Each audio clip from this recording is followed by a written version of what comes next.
someone who now lives in Europe, what you can tell us about the different kind of taking the temperature of the different ways that this is developed, that this seesaw of elitism, populism has developed in European countries you're familiar with versus the United States.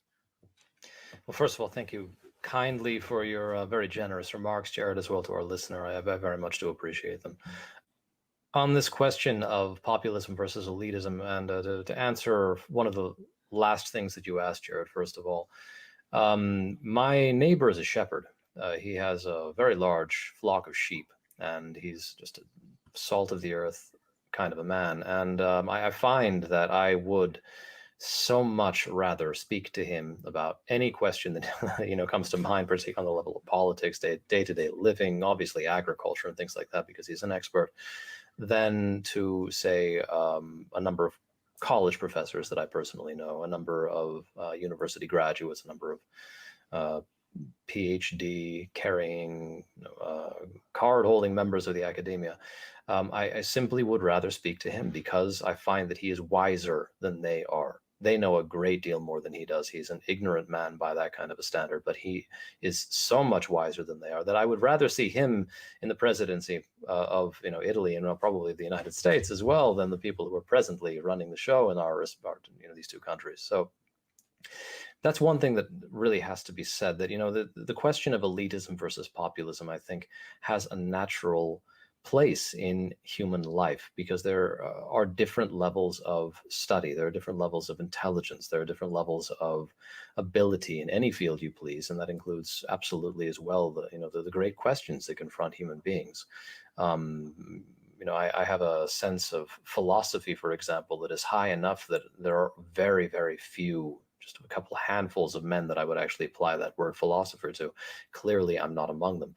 So, I mean, there is a way in which that sort of hierarchy is simply natural. It proposes itself naturally when we're looking at human societies and the human existence. And to try to avoid it by saying that, everything should be democratized or that everyone should have the same chance in life, or that everyone there shouldn't be any distinctions between human beings. That seems to me to be a grave folly, and one that will lead inevitably to not only to the ruin of a great many talented men, but also to the presuppositions for the kind of secret cryptocratic rule that we see in the contemporary day, where the people who are really governing the situation are in the shadows. Nobody knows who they are. We don't know their faces or their names. They can do that because there's this sort of presupposition that everyone should just be like the guy down the street and our president should speak like him, et cetera, et cetera, et cetera. So, the people who are really ruling in our world very easily find their excuse to just slip into obscurity and to rule from the shadows in a kind of spider-like existence. There are these animals, the solifugids in the American Southwest. They're these little, really kind of terrible little animals. They're sort of like spiders, but they're very fast, and they're called solifugids because they flee from the sun. And I think of our contemporary rulers like that. But the point being that elitism in our day has come to represent that class. It's come to represent the people who think that since they are capable of, earning great and tremendous amounts of money, and they can use that money in order to make other money, they should have the power to command other human beings because other human beings are less valuable than they are. In the past, there, of course, have been, sort of aristocratic rulers who believed that they were superior to the common run of men and things like that. That's part and parcel of human nature. There will always be such haughtiness and pride. But there were also complementary concepts, things like noblesse oblige, this idea that you had an obligation toward the common people precisely because of the responsibility that had been invested in your position as a ruler, as a hereditary ruler of the state. You grew up with this concept of duty and responsibility, and it informed your every act. To break out of that, to be a kind of monstrous ruler, actually took a certain kind of real corruption of personality, a certain sort of force and strength even. In our day, it's just par for the course, because in order to get there, you simply have to be an elitist. You have to think that you're better than people because you're cleverer than they are, and you're better able to make money, and perhaps you're a little bit more ruthless and ambitious than they are, et cetera, et cetera. So the discourse of elitism versus populism has been corrupted in our time. And also on the other end, the idea of populism itself as this force that's going to save us. I think it might have some promise in certain contexts, but we've also seen it fall very, very much flat on its face in years, the past 4 years, attest to, unfortunately, the spectacular failure of populism for the most part in the West. There have been exceptions to that, fortunately, but for the most part, we've just seen it corrupted and turned around and manipulated very, very slyly in order to become something that it wasn't from the start. And this is a consequence, again, of thinking that we can resolve things democratically through democratic procedures. Now, the idea of democracy as in political representation to all human beings is not necessarily a bad one on the face of it. There are certain, there's a longstanding Republican American tradition, Republican in the sense of republic, which has it that individuals should have the ability to have a say in their representation. That's not inherently an evil or stupid idea, obviously. I mean, our country has survived for a very great many years on the back of that idea. But And it's been in many Western countries for a long time.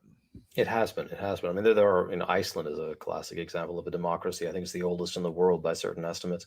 It's very much a Western idea that comes to us also from our British traditions, and this can be found in Northern Europe, all over the board. So I don't mean to, simply throw all of this out by saying that there's no merit to it, but there's something in democratic thinking in particular, and particularly in our contemporary day, which is poisonous in my view, because it ignores that element of natural hierarchy in human life. Now, the problem is that we have to reestablish that natural hierarchy. We have to reconstitute it, just like we have to reconstitute our language, which has been debilitated over years and years of conscious misuse and conscious abuse. The same thing has to happen in our political and social orders, but it's very, very complicated. It's, I don't want to say that it's impossible, because, not being able to imagine the path forward doesn't mean that there is not a path forward. But it's something that will require our conscious and aware efforts at every step of the way, because there are so many different kinds of pitfalls into which we can fall. We can fall into the pitfall of elitism, this idea that technicians need to be our governors, people who know the science, right? They know the science, and so since they know the science and they have the studies underhand, they should rule. It begs the question as to what we call elite, though, It because does. that's not always what, as we've discussed, that's not always what's been thought of as elite. Just because you're a technician. No, precisely. I mean, it comes back to the question of the worldview in which we're living. I mean, Jason, I endorse that word that you used very strongly. It's, this idea that our view of the world is manipulated, it's changed, it's altered by the language that we use, by the social environment in which we find ourselves. And one of the consequences of that is, again, we see the corruption of words. Elite is another word that has been corrupted, because it really just means, in a way, the best, the highest.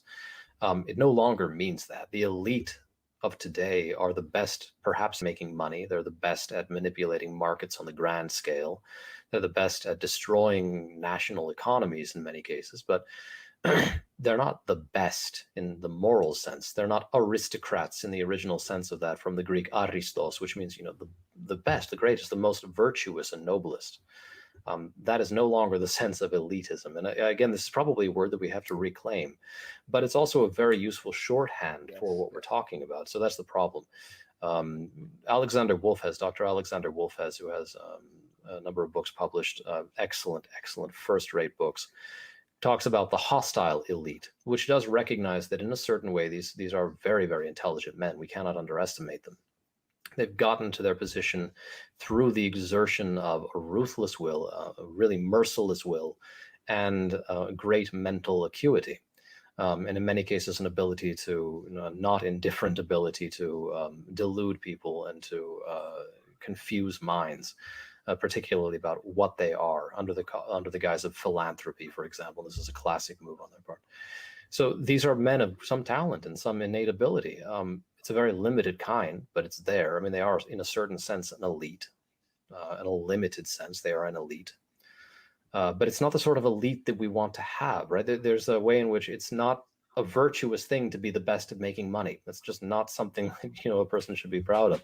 Obviously, to be a good household owner, to be somebody who can manage his affairs. The idea of economy comes from the Greek echo, which it means household. It's your ability to give a nomos, a law, a rule to your household.